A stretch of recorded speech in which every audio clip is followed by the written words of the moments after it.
Service is the heart of everything we do, which is enabled by technology. Linda Norman, Corporate Head of Customer Digital and Collection Services at Runnymede Borough Council, said at last year's annual Jadu event, residents expect a service from their local authority as they have paid their taxes. Delivering that service in a cost-effective and joined-up way is the greatest challenge facing local authorities. To succeed and meet the expectations of residents, local government has to completely rethink how it operates and the relationship it has with the community.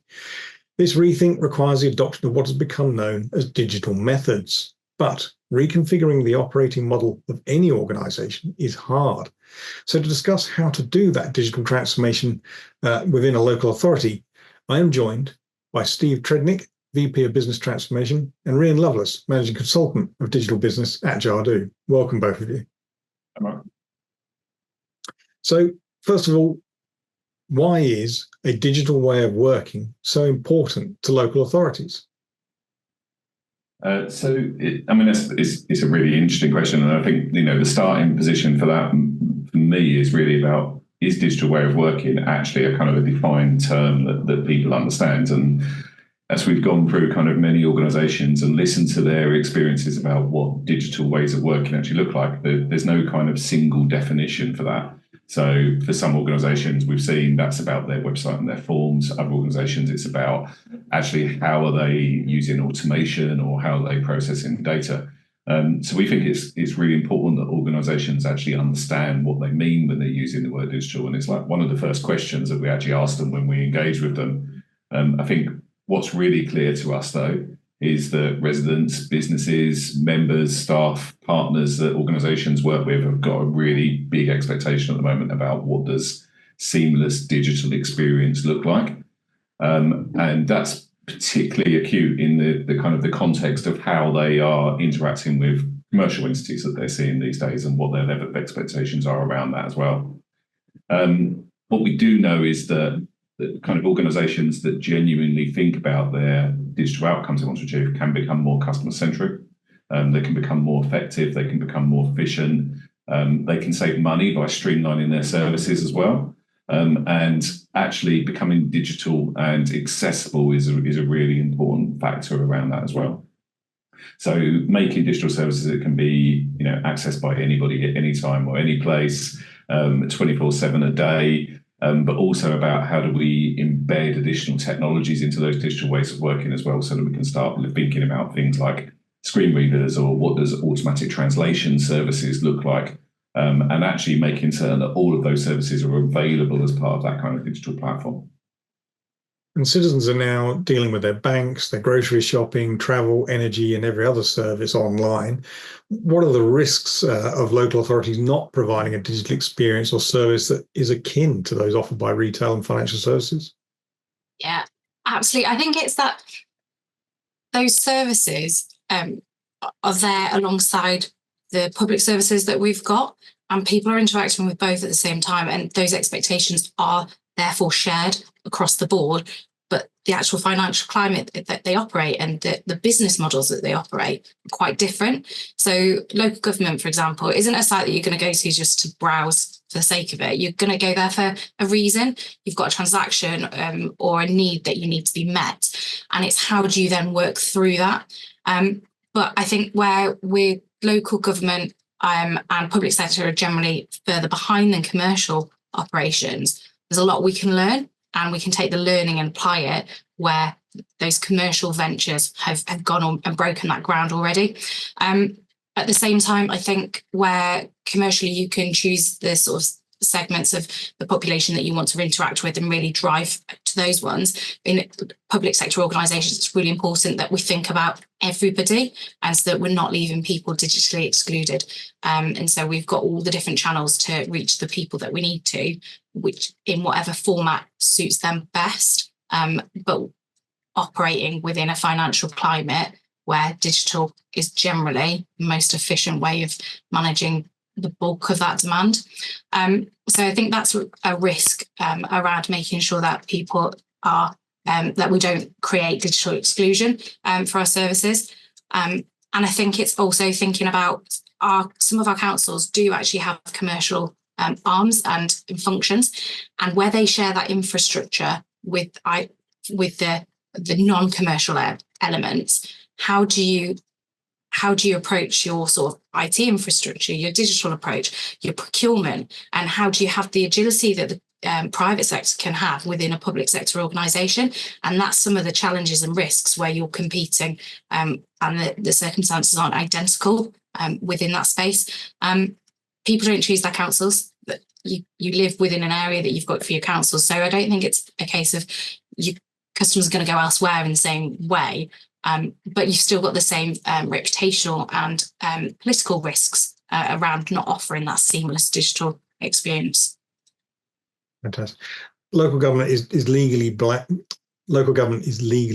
to deliver a service that meets all digital accessibility regulations. How important is it that accessibility is built in to every stage of digital transformation? Absolutely, it's a non-negotiable that's the case, and Jadu's mission at the moment is to become the world's most accessible platform. We believe it should be at the core and the heart of everything we do when we're serving local authorities, and that's a really important facet of our business that we're looking to achieve that. Fundamentally, though, we design our platforms to be accessible out of the box. It's a key component of it. It's all about providing inclusivity. It's all about providing accessible services. And I think, as Rhian said a minute ago, particularly when we're dealing with our local government customers, we're dealing with individuals and communities which it can become really easy for them to become excluded.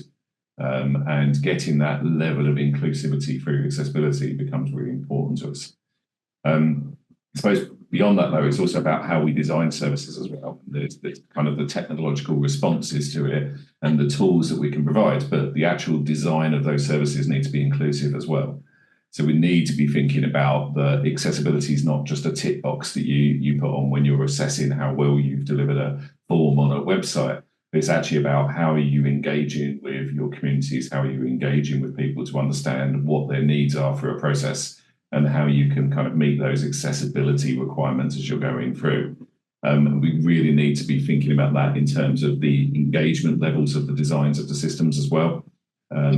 So yeah, absolutely baked into everything that we're considering. Yeah. I think when you were talking to Suraj previously, our CEO, about accessibility, he was saying it's about that education piece, then it's your culture and the process. And that's exactly what we try and encourage local authorities to think about all the way through. And certainly it's really clear within our company in Jadu that, accessibility is absolutely key. And that's why they've defined it as our mission. And citizens believe a local authority is all joined up, and if they tell one council staff member something, all staff in all departments receive that information. Is this why it's so important for councils to be more data-centric? That, I've given them some information, that's data. They need to permeate that across the organisation.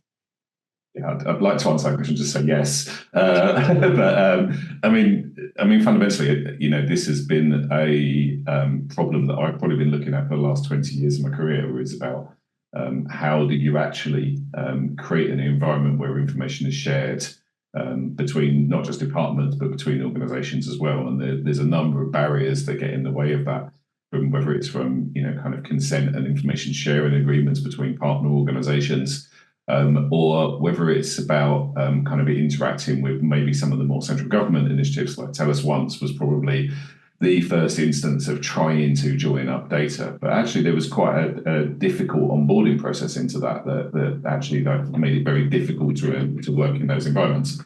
But I think more fundamentally than that, a lot of organisations I go to and I talk to them about what they're looking at about around their technology architecture and about how they're going to share information and how they're going to have a single kind of view of what the system look like, tend to start talking to me about what does a master data management project look like. And I don't genuinely believe that that's the solution to the problem. I think it's actually about what does your digital layer in an organisation look like? How are you moving information between systems? How are you keeping people informed about pertinent information that's happening on a case? And fundamentally underpinning that is about open and usable APIs. It's about having common standards and patterns which apply across digital services. And that becomes really important when you're talking about cross-organizational working as well, to be able to agree and define what those standards look like. But actually, I suppose the bit that I would always advocate for everybody is that this process actually starts at procurement. This is something that all organizations should be considering when they're procuring digital technologies, line of business systems. Is that system going to play nicely with other systems? Is it going to share its data? Does it have an open way of communicating?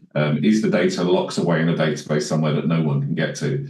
All of these things need to be surfaced to make certain that actually you can create a kind of collaborative environment, not just between the users within inside an organization, but out to your partner organizations as well. We hear a great deal, don't we, in other parts of the public sector about interoperability, and it sounds like it's much the same issue.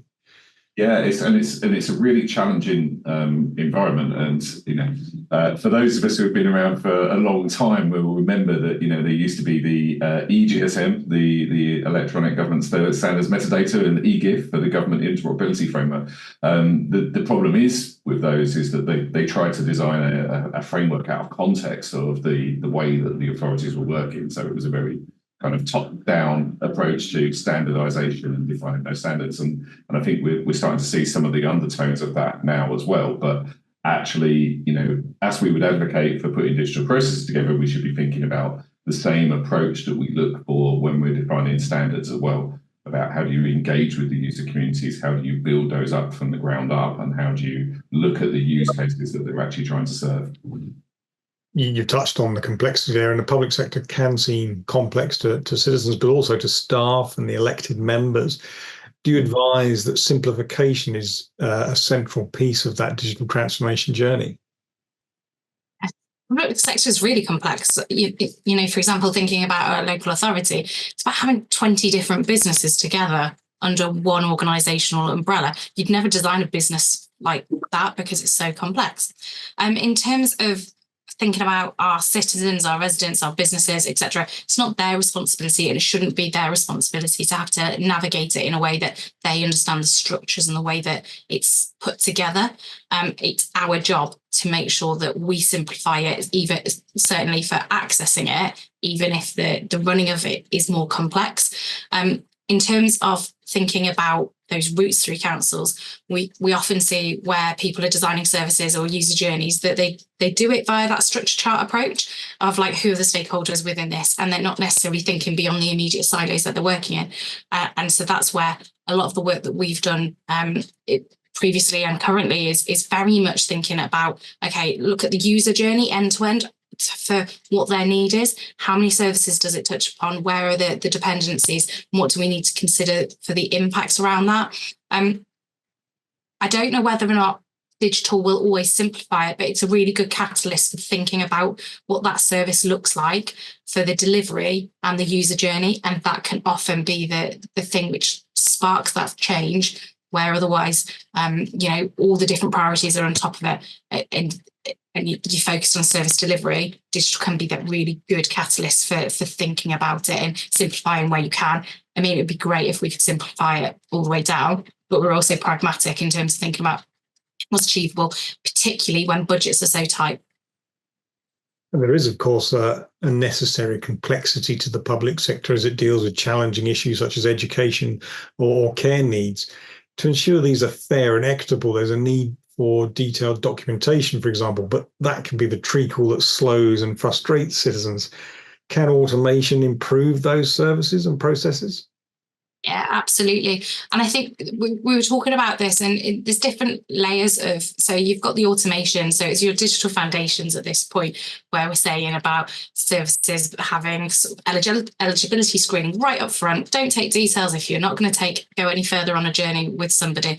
Make sure it's really user-centric along that route. And automation, conditional questions, all those different things are prime for doing that. It's not new, but it's really effective, and organisations who aren't using those things already can get benefit out of it. And it's always about layering it up. So then taking people through managing their expectations around when will you hear back around SLAs from organisations, all those different things will help along customer journey. And then what we're also now doing is working with organisations who have got that digital foundation in place to then take it to the next step. And actually, we're looking about using artificial intelligence and how can that mimic some of the, or can it be used to make some of those value judgments that people are making to speed up those processes. So we know that automation can go some of that distance in speeding up the process, collecting the right information at the right time.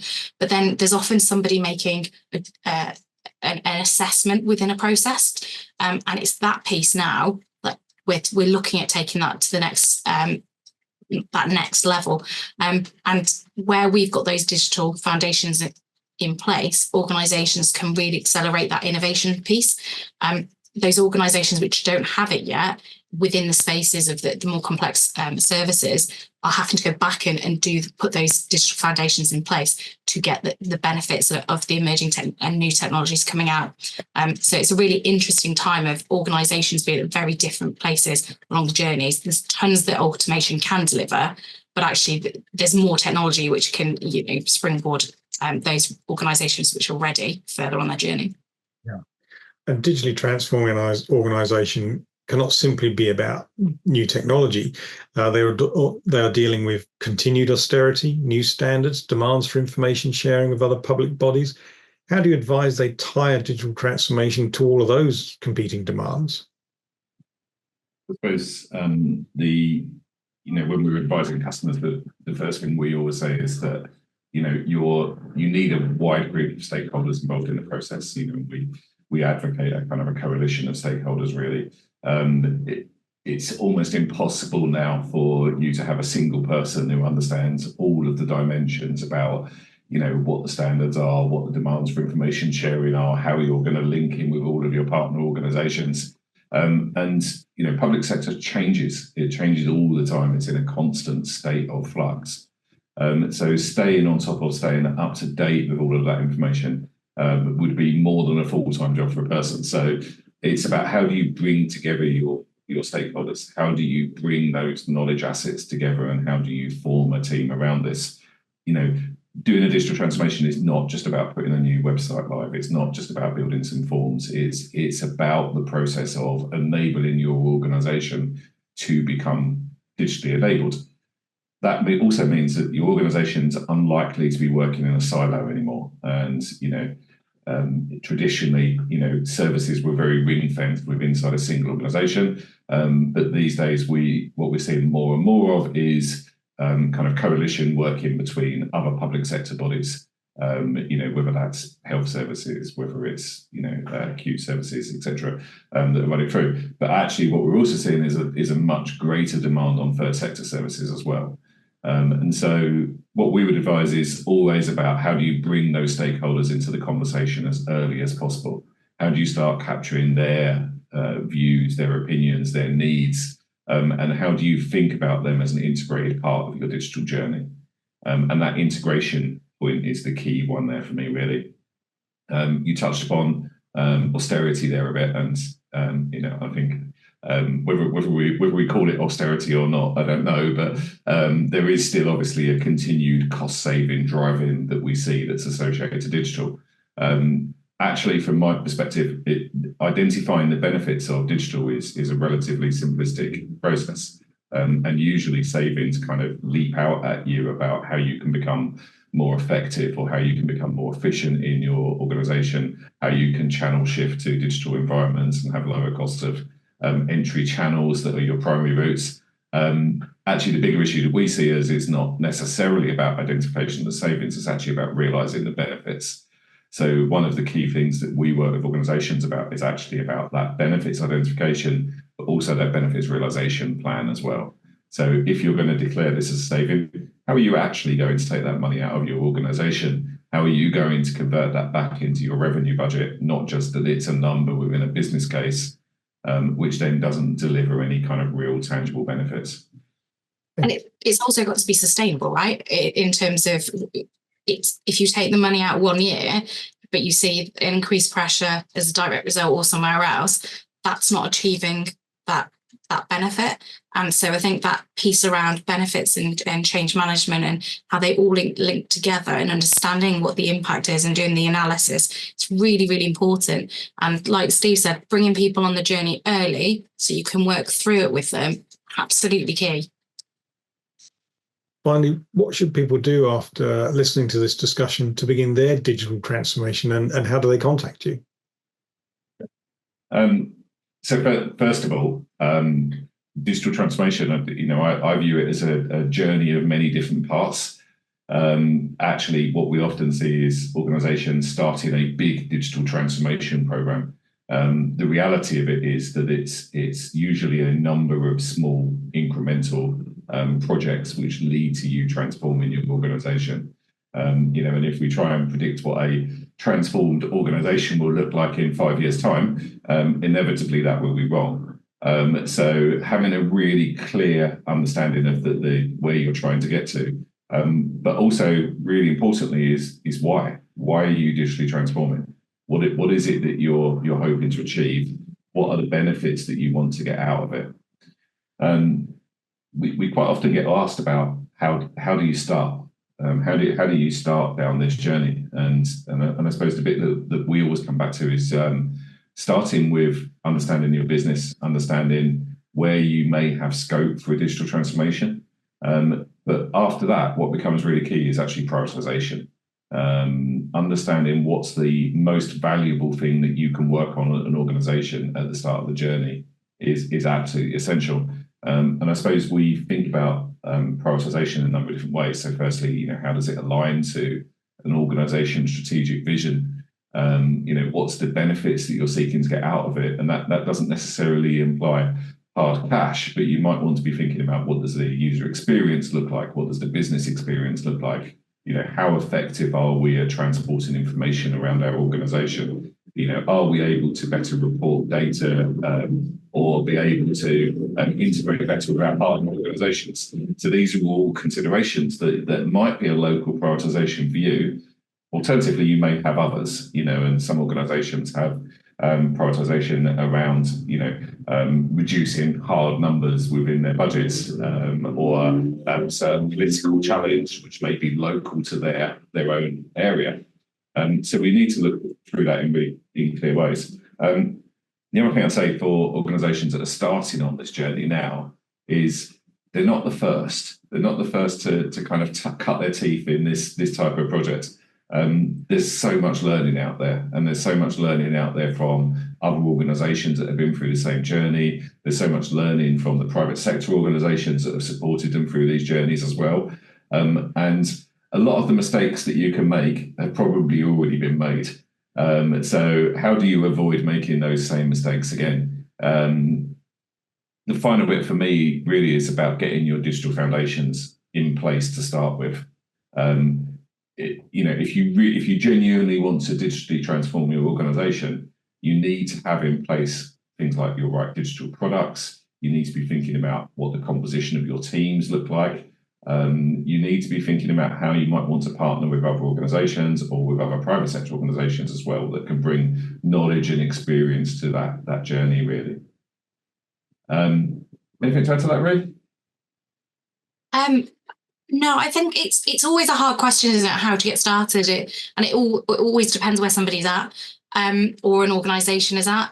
One of the things that we do and we have been doing is working with organisations to help them understand where they are at within that. So right at the beginning, when even if none of that has sort of like been clear in terms of where is your organisational vision, we can work with teams to do that. We can work with them all the way through. They might be midway through a project. We've worked with plenty. We need to accelerate to get off a platform at a certain time.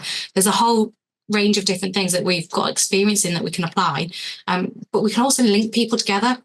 We're really lucky to work with so many organisations within this space, and so even if people want to know the specifics of where somebody might have done it in one area, which is really similar, or we think there's benefit between, we do plenty of conversations like link ups like that, so that organisations can go off and have those conversations and link us in if they want to at the right time. It's all around trying to get to the right and best outcome for for residents, businesses. It's about public services, and how we can support people on that journey. Fantastic. Rhian Loveless. Your final question is, how do people contact us? Unsurprisingly, digitally. You can go to our website, use the contact us details there. Alternatively, feel free to link in with me or Rhian and LinkedIn, or traditionally email. Any of those work, so feel free to reach out.